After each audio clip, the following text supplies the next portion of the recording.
I'm Joseph Benty in the Channel 2 newsroom with a special late report on the American military action in Southeast Asia to try to win the release of the freighter Mayaguez and its 39 crew members seized on Monday by a Cambodian gunship. A force of American Marines at this moment are reported to be fighting on the island of Koh Tang, some 30 miles off the coast of Cambodia, where the freighter had been held. The Marines, described as a force of a couple of hundred, got the freighter but none of the crewmen. The Marines then stormed the island, where it is said they have met stiff resistance. And from what we can tell, the crew has not yet been found, and there are indications that the current American military action involves more than just the ship and the island, but the Pentagon is not elaborating on that. The attack came as Cambodia broadcast an offer to release the ship, but the United States responded quickly by saying that it will end the military action as soon as the ship and the crew members are released immediately and unconditionally. We'll have complete details on this story tonight at 11.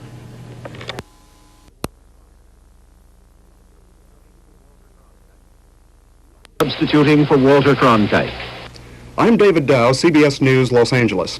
The United States has launched a military effort aimed at recovering the American merchant ship Mayaguez and its 39 crewmen seized Monday by the Cambodian Khmer Rouge.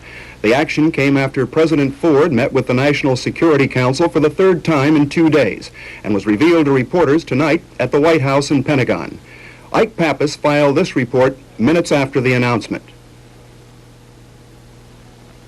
American Marines from bases in Thailand and from bases in Thailand tonight landed on the Cambodian island of Koh Tang and on the seized American merchant vessel Mayaguez. Pentagon sources said when the Marines got to the ship, no one was aboard. It was thoroughly searched and the crewmen were not on it. There is no word yet on what might have happened to those crewmen. However, the sources said that Marines on the island were meeting some opposition from Khmer Rouge communist troops. At first they said there was plenty of opposition, but then they changed that. From what they're saying, however, it is clear that fighting is going on between United States Marines and communist troops on that island. And this message was just released here at the Pentagon, and it says, to the Cambodian authorities from the United States government, we have heard radio broadcasts that you are prepared to release the SS Mayaguez. We welcome this development if true. As you know, we have seized the ship. As soon as you issue a statement that you are prepared to release the crew members unconditionally and immediately, we will promptly release and cease military operations.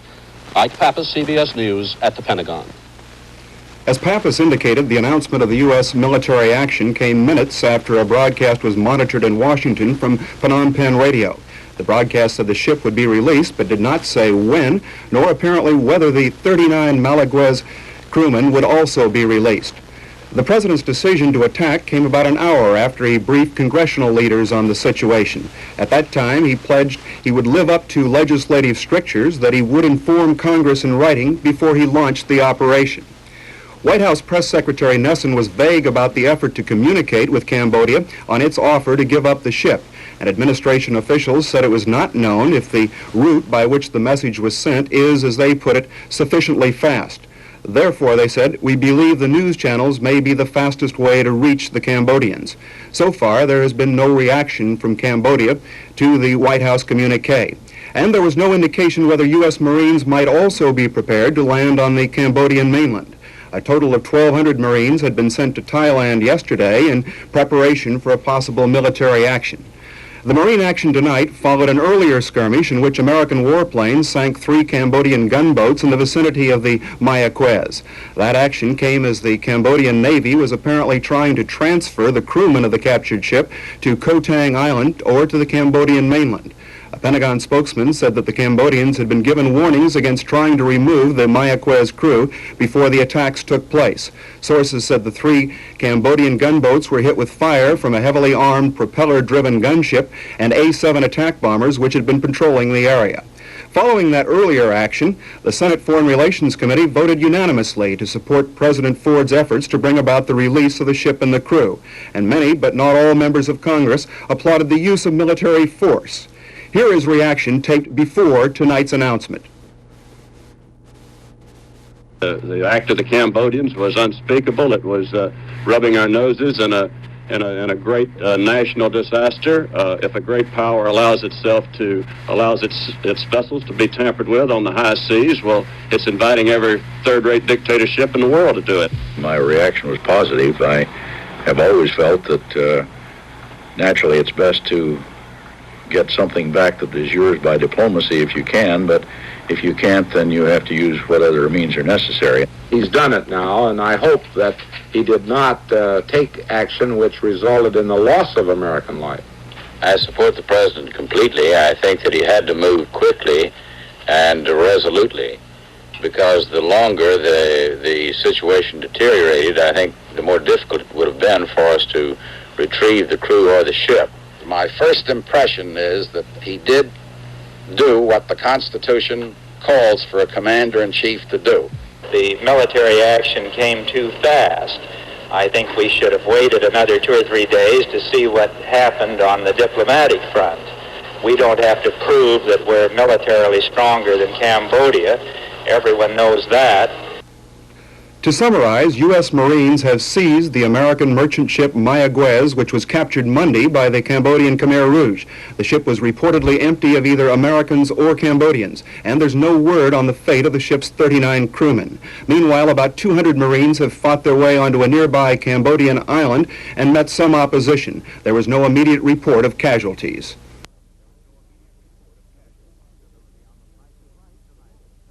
Ability on The Price is Right tonight at 7:30. Good morning. This is the KNBC News Service sign-off edition for Thursday, May the 15th. In the news this morning, the Cambodian government surrenders the U.S. merchant ship it had captured, together with all its crew.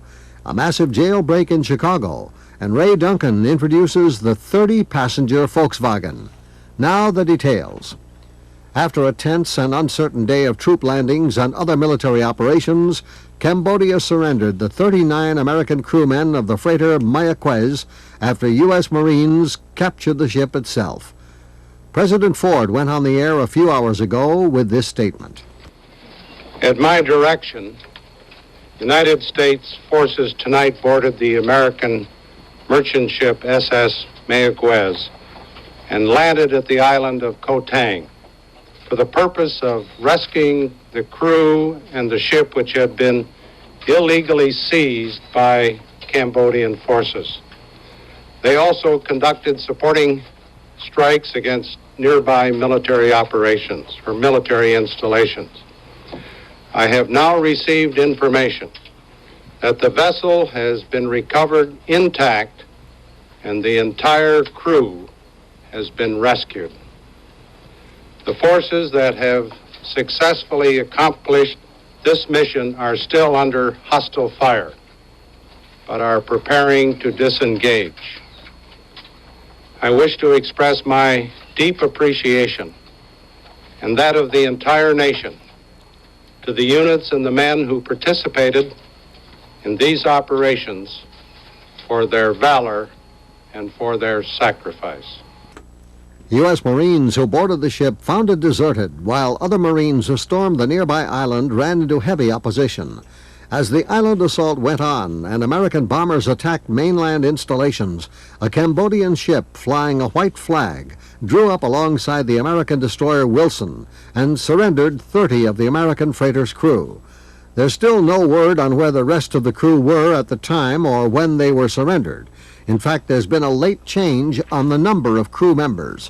White House Press Secretary Ron Nessen now says that 40 Americans were returned, along with 5 persons from Thailand. Following President Ford's announcement, Defense Secretary James Schlesinger told reporters that some Americans were killed in the operation. He did not give any exact figures on either the dead or wounded. There was an earlier report that 2 U.S. helicopters were destroyed during the mission. Many of the relatives of the crewmen of the merchant ship have praised the United States for its show of force against the Cambodians.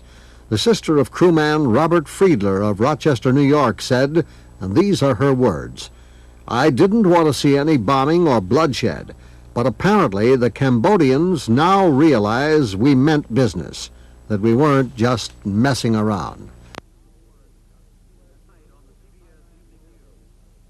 Tonight on the CBS Evening News, U.S. Marines at Thailand Air Base. No diplomatic options in Mayaguez crisis. Defense spending, part 3 of a special report. $5,000 fine for Maurice Stan. Arson for profit on the rise. And Eric Severide with a comment on American economic policy and the Third World. In response to the Cambodian capture of that American merchant ship, more than 1,000 U.S. Marines were airlifted today to Utapao, the U.S. base in Thailand. But the troop movement has created new friction between the Thai and American governments. No sooner had the Marines arrived than Thailand gave them 24 hours to get out of the country. We have reports now from Peter Collins in Thailand and Marvin Kalb in Washington. The Marines were brought into the big Utapao Air Base aboard Air Force jet transports from Okinawa. There was little for them to do except to wait for orders. The Marines said they were under instructions not to discuss their mission. But their presence on this base is building toward a diplomatic collision between the United States and Thailand. With the collapse of the American position in Indochina, the Thais have been increasingly nervous about having large U.S. forces in their country as they try to patch up relations with the new communist governments in Vietnam and Cambodia. And now, Thailand's Prime Minister, Kukrit Pramot, says he doesn't want to be dragged into a new dispute between the U.S. and Cambodia. The Prime Minister has told the U.S. he will not permit the Marines to use Thailand as a base for any move to free the captured freighter Mayaguez by force. And beyond that, he has ordered the Marines out of the country by Thursday, or Thailand will take, quote, drastic action, unquote. What that action might be is open to speculation, but one option could be simply to close this and the other 3 American bases in Thailand. That would be a heavy blow to the United States, which keeps 25,000 troops and a variety of aircraft on the bases, including B-52 bombers such as this one. If the Thais want to close the bases, they could easily cut off their supplies or even move in military force, although such a step is unlikely. Peter Collins, CBS News at Utapao Air Base, Thailand. The administration thinks Thailand is unreliable, and it's been in the process of pulling American troops out of the country for the past few months, a process unrelated to the current crisis. The old anti-communist alliance between Bangkok and Washington is dying as the Thais try desperately to strike up new friendships with the triumphant communists of Cambodia and Vietnam. In this climate, the U.S. did not feel that it had to inform the Thai government that the Marines were coming, and it did not, thereby further inflaming an already bad situation. Actually, the Marines went to Thailand for only one purpose, as part of the rescue operation of the captured freighter. This episode only underscores the fragility of American diplomacy in Southeast Asia. For example, when the freighter was seized, the U.S. found itself in the awkward position of being forced to turn to China for help. There was no other country the U.S. could turn to. And when, predictably, China turned a cold shoulder towards the U.S., the administration felt it had no alternative but to use military force. Marvin Kalb, CBS News, the White House. In Laos today, hundreds of anti-American demonstrators in 2 cities raided and looted U.S. government buildings. They took 3 U.S. officials hostage, including the senior U.S. official in central Laos. The trouble occurred in the royal capital of Luang Prabang, where rioting was described as most fierce, and in Savannah Hep, where the Americans were taken hostage. The U.S. Embassy in Vientiane said the Americans have not been harmed. The demonstrators reportedly want all U.S. aid to Laos ended and all Americans expelled.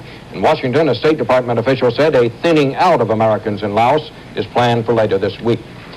For the 3rd straight day, Israeli soldiers crossed the border into Lebanon to search for suspected Arab guerrillas. But today, unlike the other 2 raids, Lebanese gunners fired on the Israelis and reportedly drove them back across the border.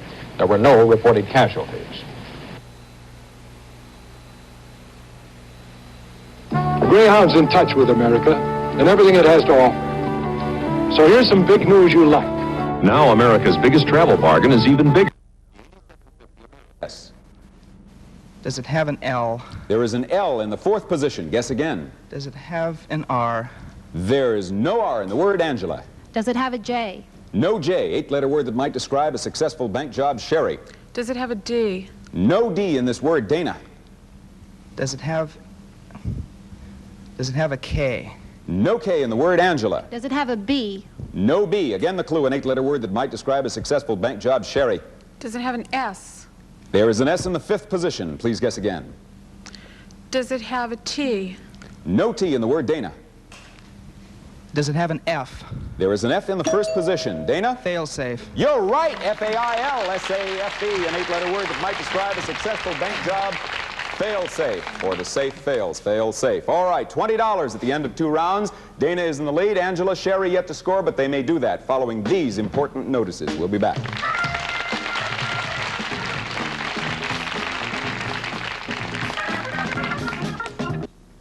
Listen to what people are saying about Wilson's $69 to $89 suede and leather sensations.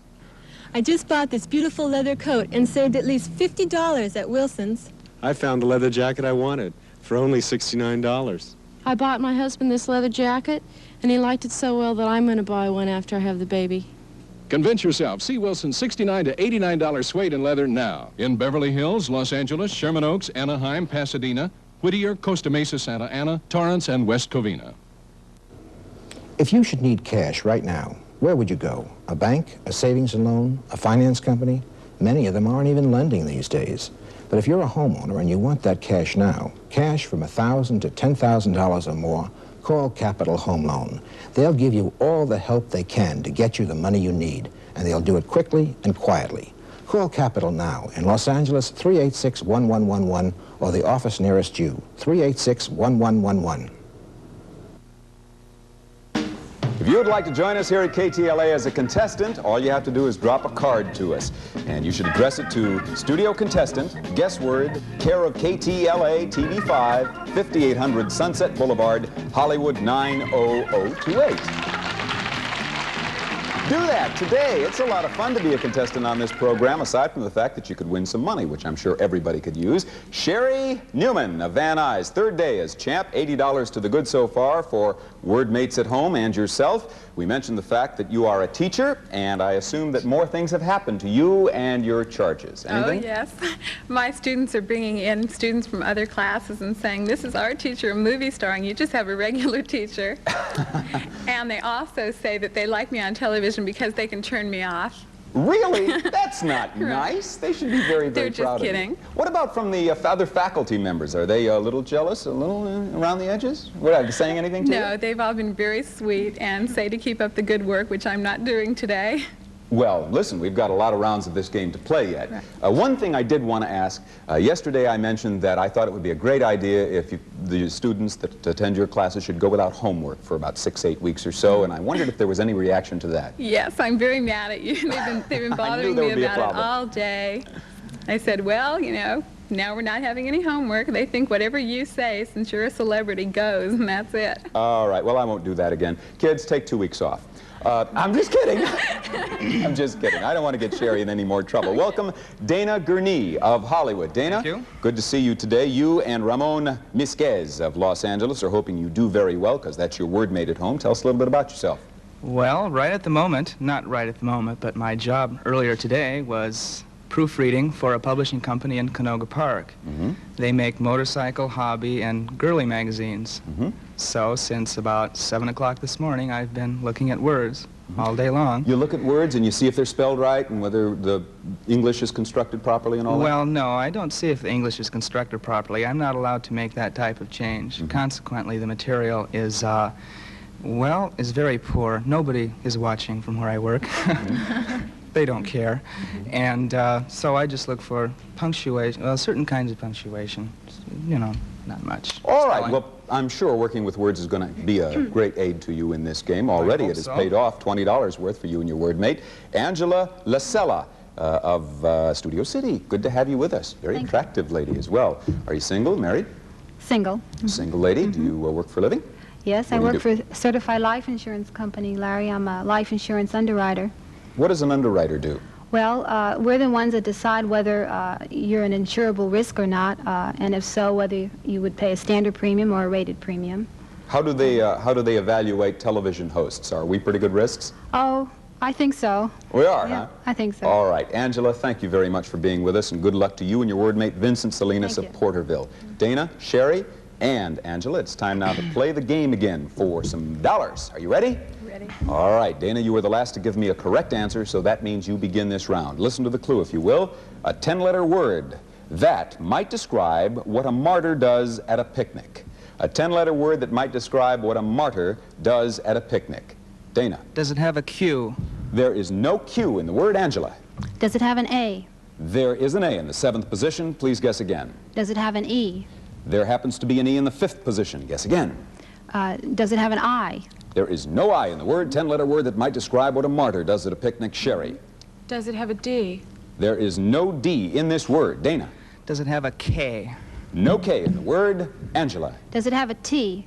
No T in the word. A 10-letter word that might describe what a martyr does at a picnic. Sherry. Does it have an S? There is an S in the 1st position. Please guess again. Does it have an L? There is no L in this word. Dana. Does it have an M? There is no M in this word. Angela. Yeah. Is there an R? There is an R in the 6th position. Gives you another guess. Is there another A? There is no other A in the word. A 10-letter word that might describe what a martyr does at a picnic. Sherry. Is there a G? There is no G in the word. Dana. Is there a C? There is a C in the 9th position. Please guess again. Is there an N? There is an N in the 8th position. Guess again. There must be an E. There is an E in the 5th position and one in the 10th position. Gives you another guess. Is there a P? There is no P in the word. Angela. Is there another R? There is no other R in this word. Listen to the clue, a 10-letter word that might describe what a martyr does at a picnic. Sherry. Is there a U? Yes, indeed. In the 2nd position, guess again. Is there a C? There is a C in the 9th position, but no other C's. Dana, tell me what you think the word is. Sufferance? You're right. Sufferance is the word. S-U-F-F-E-R-A-N-C-E. If you'll listen to the clue again, a 10-letter word that might describe what a martyr does at a picnic. Suffer ants. A-N-T-S. Sufferance. Suffer ants. Huh? Listen, ladies and gentlemen, if you think you can write better clues and words, just do it and send it to us. You never can tell. We might even use it. All right, Dana, pulling ahead again. Please listen to the clue. You will begin this round.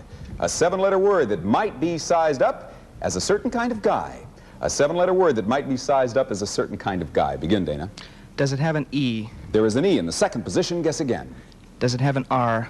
There is an R in the 1st position. Guess again. Does it have an L? There is an L in the 5th position. Guess again.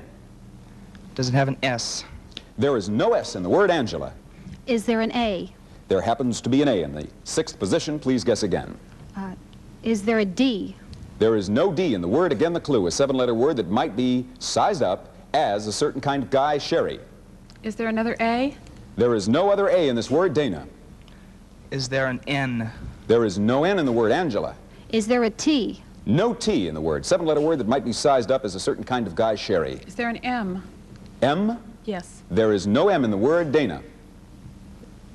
Is there a P? There is no P in this word. Angela. Is there another E? There is no other E. Again, the clue, a 7-letter word that might be sized up as a certain kind of guy. Sherry. Is there a B? There is no B. Dana. Is there a Y? No Y. Angela. Is there an R? There is an R in the 7th position. Guess again. Dana. Regular. Right. R-E-G-U-L-A-R. He is sharp today.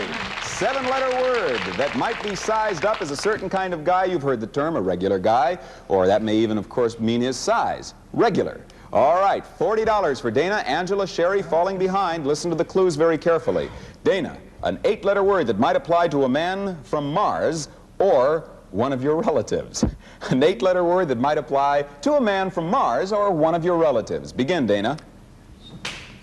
Does it have an S? Does it have an S? There is no S in the word. Angela. Does it have an A? There is an A in the 2nd position. Guess again. Does it have an E? There happens to be an E in the 8th position. Guess again. Does it have a P? We're going to go to word 6. We're having a bit of a technical difficulty. We will throw that word out, and we will go to another word. All right? Is that all right with you, contestants? Sure. All right. All right, I'll tell you what the word is. I suppose you're curious, and I suppose the viewers at home are. An 8-letter word that might apply to a man from Mars or one of your favorite relatives. I am sure, one of your relatives, I'm sure you know the word favorite, F-A-V-O-R-I-T-E. And if you've ever watched television and the very successful show, My Favorite Martian, well, then son of a gun, you know that this word had to be favorite, F-A-V-O-R-I-T-E. All right, let's play for some more money. Are you ready?